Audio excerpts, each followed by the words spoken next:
Olá, meu nome é Gabriela Vitória Forpagel, eu estudo no Colégio Estadual Jutim Porto Alegre e eu faço parte do Clube de Ciências e Ciências do Jardim. Meu orientador é Joana Chaura e meu co-orientador é o Leandro Marcelo.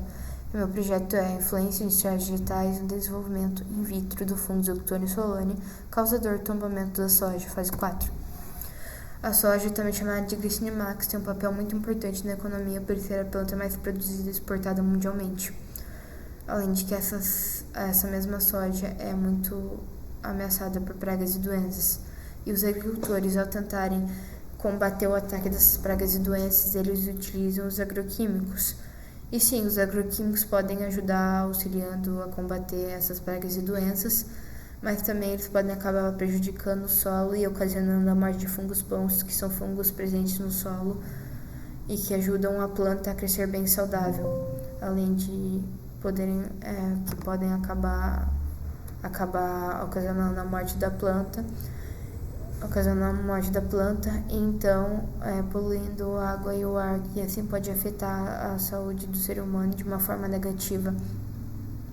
E dentre essas doenças e pragas existe a Zooxanthellae solani. A Zooxanthellae solani causa o tombamento da soja. No tombamento da soja, a Zooxanthellae solani estrangula o caule ou a raiz da soja, até que um ponto que a planta não aguenta mais ficar em pé e ela tomba. Então, esse tombamento ocorre normalmente antes do crescimento completo da planta e pode ser muito confundido com o tombamento fisiológico, que é o tombamento ocasionado por calor. Mas como diferenciar o tombamento da soja para o tombamento fisiológico? No tombamento da soja, as folhas das plantas ficam voltadas para baixo e apresentam uma coloração castanha na ponta do caule ou da raiz, enquanto no tombamento fisiológico elas só aparentam estar seca e então elas tombam. Além de que esse tombamento da soja causa um grande prejuízo aos agricultores por destruir 70% da lavoura em questão de poucas horas, além de possuírem uma estrutura de resistência, que são os escleródios.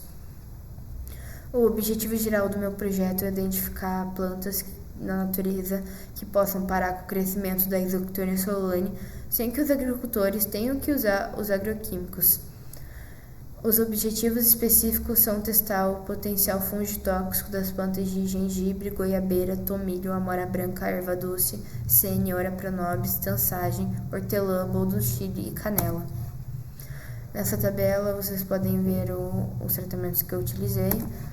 E para a metodologia do meu projeto, após a escolha deles, eu decidi utilizar as plantas eu iniciei a pesagem das concentrações. E no caso eu utilizei as 5, 10, 15 e 20 gramas. Então depois dessas concentrações terem sido pesadas, elas foram colocadas em garrafinhas PET e logo depois foi adicionado água quente destilada. Então esses extratos foram identificados, tampados e colocados em um local sem incidência de luz durante 7 dias, uma semana. Então depois dessa uma semana eu comecei o preparo do meio BDA, que é batata, glistrose e agar. Para o meio BDA eu utilizei 170 gramas de batata, 12 gramas de agar e 20 gramas de dextrose por litro. Então as batatas foram picadas, trituradas e adicionadas em uma panela grande com água quente destilada. Após cozinhar o caldo, foi peneirado em 4 beckers. Então quando esses beckers atingiram a temperatura de 100 graus Celsius, eu adicionei dextrose e logo depois de mais um tempo eu adicionei agar. Então, depois disso, eu verti o meio BDA dentro de Erlenmeyers, então eu pipetei os extratos dentro dos Erlenmeyers junto com o meio. E logo depois eu os tampei e coloquei dentro da autoclave para eles poderem ser esterilizados até atingirem uma temperatura de 120 graus. Então, enquanto os Erlenmeyers iam sendo autoclavados, eu comecei a embalar placas de Petri para que elas também pudessem ser esterilizadas. Após a autoclavagem e esterilização de todos os meus materiais necessários, eu iniciei a inoculação desse projeto. Para a inoculação, eu verti o meio que estava com o extrato dentro das placas de Petri, perto do fogo, para que não pudesse correr o risco de o ar contaminar a placa com bactérias. Então eu verti o meio dentro da placa, coloquei perto do fogo, que o meio pudesse endurecer, Então, depois de todos os meios terem endurecido, eu peguei a amostra do fungo que eu tinha e com um palito de dente eu peguei uma amostra e coloquei no centro da placa. Então, eu os embalei com plástico filme e coloquei dentro da BOD.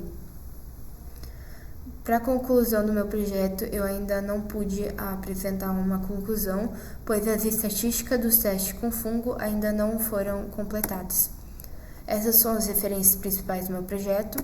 Este foi o meu trabalho. Muito obrigada pela atenção. Vocês têm alguma dúvida?